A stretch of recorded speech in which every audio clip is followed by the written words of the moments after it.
for those from Islamabad, I guess this picture, I mean, you can identify whatever's in the picture. But for those who are from outside, we can see a shopping mall and an entire building. And then the stuff that I want to point out, can you please control the light so that I can have,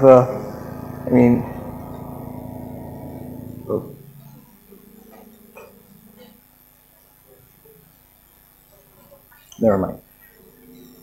Well, the stuff that I'm trying to point at is, if you can see the red arrow, I'll try to get a closer look at that. That's the moon. But, oh, the arrow is still pointing at something. Let's get a little closer then.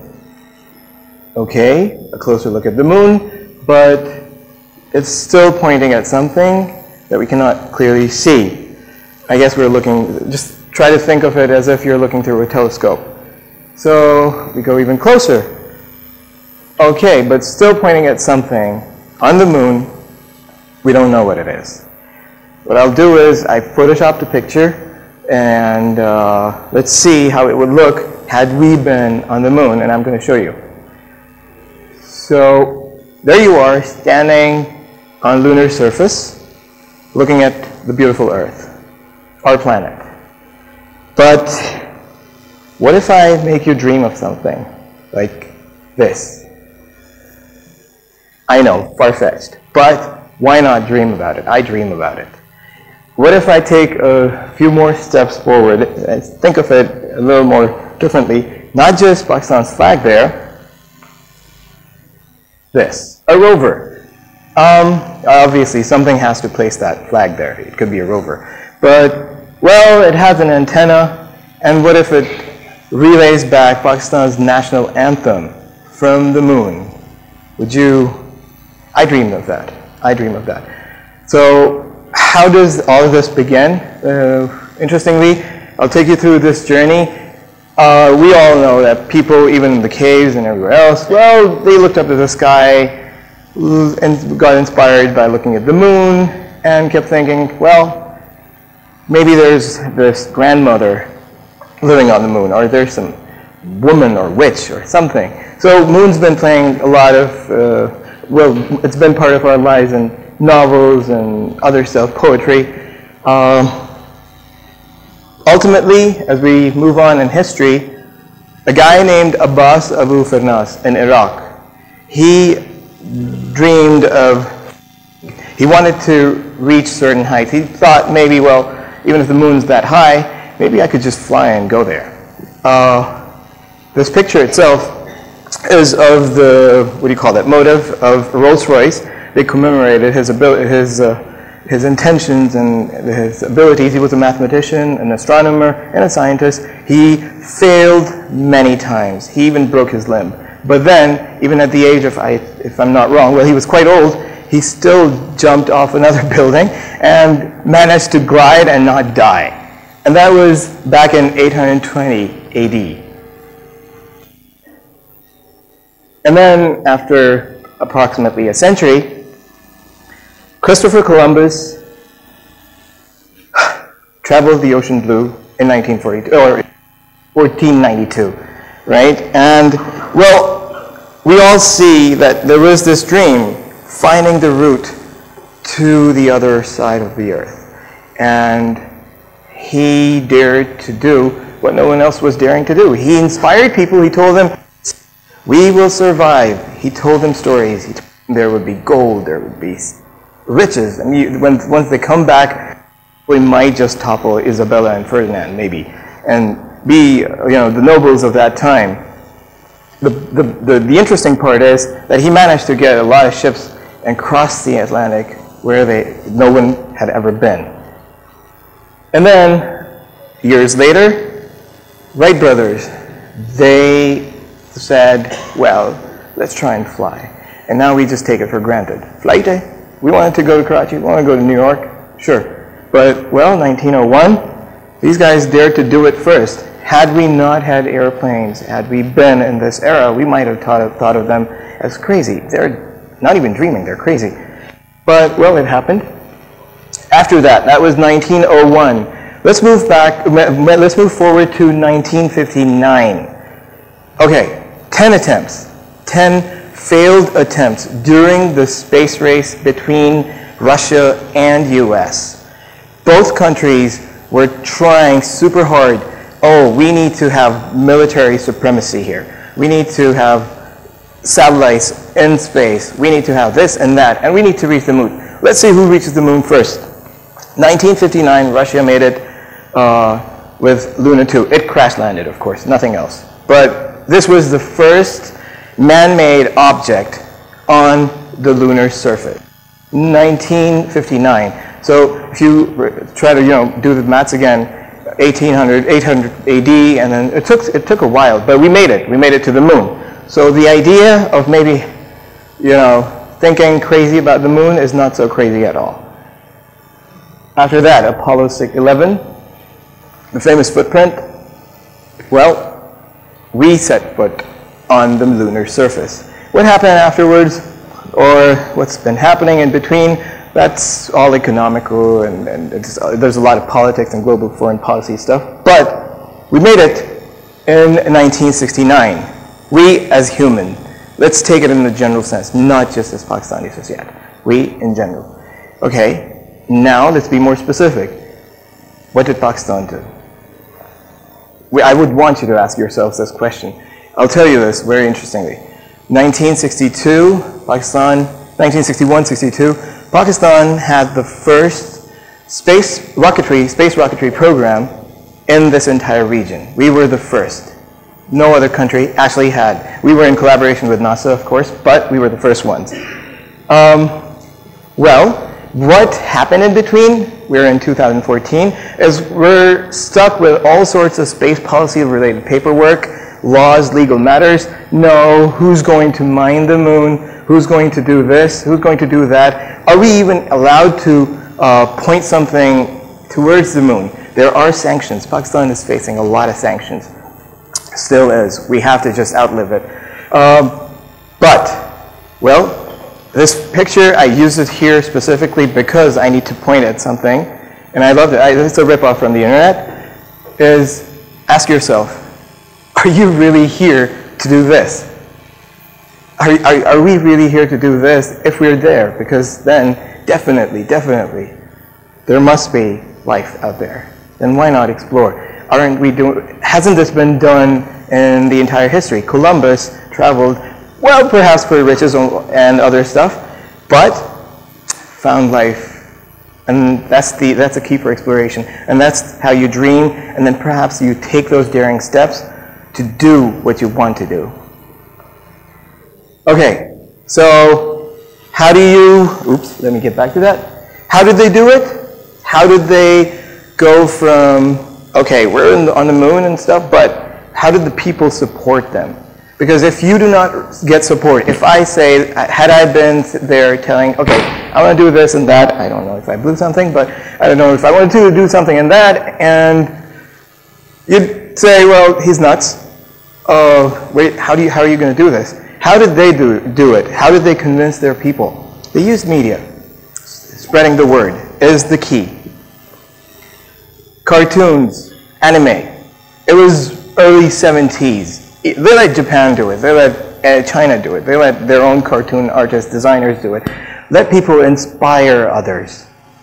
When you inspire the younger generation, the youth, into believing in something, when you start living tiny robots, when you start living giant robots from some alien planet coming to your planet, perhaps with an outpost somewhere on the moon, Goldorak, he was an inspiration for so many people of his age, and many still quote Goldorak and the previous Polaris, something I can't really pronounce it, but they do quote it. And who? People from NASA, people from European Space Agency, they say we grew up watching this. They got inspired, and they worked their way forward. Voltron, another example, excuse me. And Robotech, that's my favorite. I mean, honestly, I just put it there because I wanted to show you that that's my favorite. So we move on, and then that was not just that's not just cartoons, publications, books. Let people write fiction. There's no, well, to a certain extent, let's say, fine, it's U.S. There are those there are literally no caps on blasphemy, but write about space, write about traveling. There is this writer, H.G. Wells, sometime around the beginning of the 1900s. Books like World War and other books of that particular era, 60,000 Leagues Under the Sea and stuff, made people dream. And isn't that what we want? We want to dream. We want to read. We want to dream. We want to let our minds imagine. And that's how they did it with all their publications. The first book of space travel, space traveling and stuff. Then, again, how do you spread the word even further? Movies. Bingo. You have movies, fine, art, documentaries, etc. But ultimately, films, movies, because it's a unidirectional thing. You're feeding in an idea. People loved the idea. They were happy to pay for their taxes. They were happy to fund. That's the plan. That's how they did it. Spreading the word was the key. How do we do it? If we ever think about it, it's by developing an understanding of the entire concept. What is space? You tell that. I'll quote an example. I usually quote this everywhere, but I'll again do it. I met this young kid, approximately 11-year-old. He was selling umbrellas in Islamabad, and because I walked the streets, I said, "Hey, what are you doing? Why are you selling those umbrellas and stuff?" He said, "Well, you know what? I need to feed my family, blah blah blah." And I said, "Okay, you want to have a bite with me, and then you can just leave." Wanted to be kind to him. We sat. I told him, "What do you want to do in the future?" And he said, to my surprise, "I want to be a space scientist. I want to be a space scientist." An 11-year-old kid selling umbrellas in Pakistan, somewhere in Islamabad, with all those gigantic buses, a bus stand, and saying, "Well, I want to be a space scientist." Where did you come from? So did someone inspire you to think about that? And he said, "Well, I watch it on TV, and I want to prove to people that, well, there are certain layers in space, and maybe there are 7 skies and stuff." So he's imagining, but he's getting that content from neighboring countries, not from Pakistan, sadly. I put that line there specifically. Big differences start with small changes. So we need to carry on those small changes so that eventually, if we want our younger generation, future generation, to eventually think of space, think of the frontier beyond, not think of the Earth as a cage and that's it, we can't go beyond that, then we need to inspire them with interesting ideas. So Socrates would say, what was said, wisdom begins in wonder. You make them wonder, oh my God, did that really happen? Do you really think there are diamonds in a certain planet, on a certain planet? Maybe yes, maybe no. And then comes conviction. You do this with conviction. You teach people, you tell people, listen, you need to stick to the idea, because if it's not tomorrow, if we can't reach the moon, for example, tomorrow, that's the closest celestial object we have. I mean, you all have heard on news, Mars, the Indian mission, and then NASA collaborating with India, and then the European Space Agency landing approximately 4 days from now, or 5 days from now, I think. I'm not really following that date thing, but they'll be landing on an asteroid. Wow.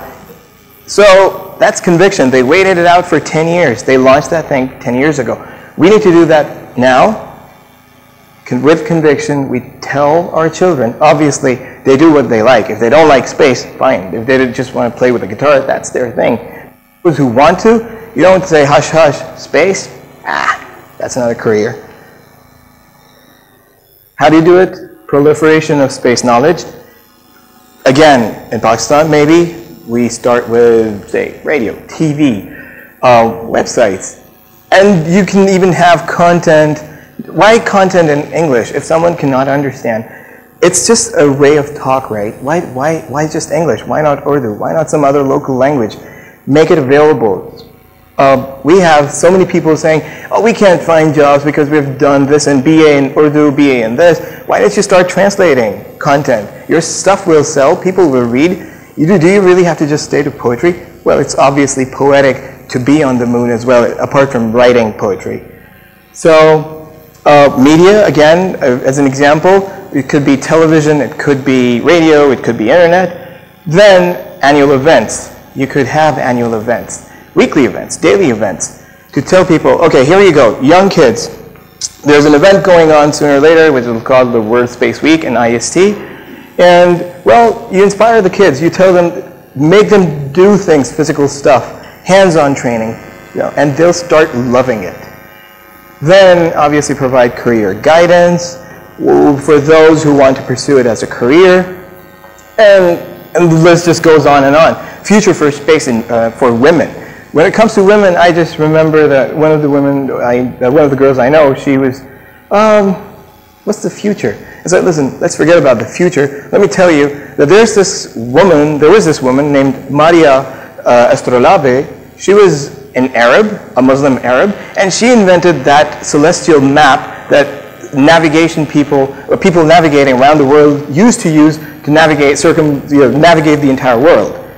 That she invented, a Muslim Arab woman invented the star map, so to say, to navigate. And you're asking me what's the future for women in space, really?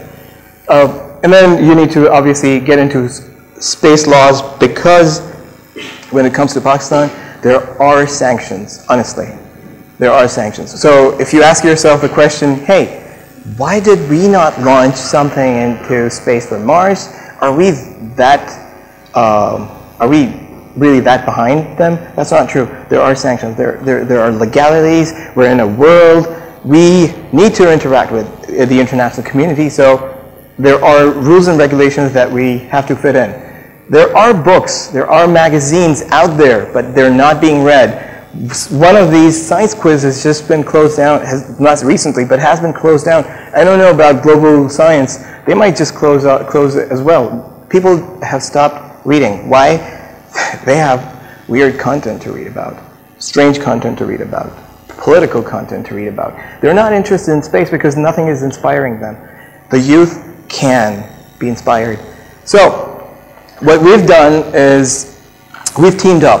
And what I've done is I'm saying this, that every Pakistani is part of that team. Every Pakistani. And every, sooner or later, newborn Pakistani can be part of that team that can initially inspire and then maybe later on move towards achieving that goal.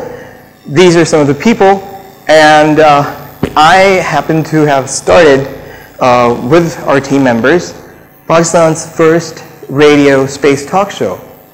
So on an educational FM, we talk about space in a most casual manner. We discuss, it's in Urdu, and we make sure that the guy who's driving the taxi probably wouldn't never understand, would at least come to know, oh, okay, they're talking about space, and they're talking in my language. I can understand. I can be inspired. I can maybe think of space now, and I can know that, okay, fine, the moon has perhaps, this size, and it's this far, so what's the is it plausible to even go to the moon, and why did India go to Mars? Why did US do this and that, and why did some other country do this and that? So, and we obviously talked about interesting stuff when it comes to religions, religion again. Many people did not know, and we said that on TV, on radio, that when, people are very particular about Islam and everything. Okay, there's an international space station up there, and a Muslim Malaysian astronaut was placed there. He recorded everything, all of his experiences, came back, went back to Malaysia, and rounded up 300 ulamas and told them, listen, this is what I experienced. Now tell me, how do I pray there? And they came up with a fatwa. So a fatwa can not necessarily be bad, can be an interesting fatwa. Okay, this is how you pray on ISS. Perhaps even later, it would be a good question, how do you pray on the moon? Again, if we dream, we can do it. A bunch of young students and a couple of scientists together internationally, what they did was they crowdfunded their project. This is a ham radio which is going around the moon and it will come back. They launched it using Chinese rockets, a Chinese rocket, and the total cost of this mission was under 6 figures. That is amazing, because when you say space travel, moon, you say, that's expensive, probably in billions. They did it under 6 figures. If they can do it, and why can't we? The plan is there, the mission design is there, everyone's done it. China's done it now, India's done it, although they failed a little with the moon and succeeded with Mars, but well, it's done. The US has done it, Russia's done it. Why can't we? The plan's there, the technology is there. All we need to do is pick and choose, crowdfund, and do it. And then Google X-Prize, I'm sure you've heard about it. They are developing rovers. These devices, these vehicles / devices / robotic equipment can do multiple stuff to explore the surface, and the moon might just be our second home. The plan that I have and the team that we've gathered together that we have is actually to place Pakistan's flag on the moon. That is the plan. And that's what we are trying to achieve under one name, that's Rahe-Qamar. That's a plan.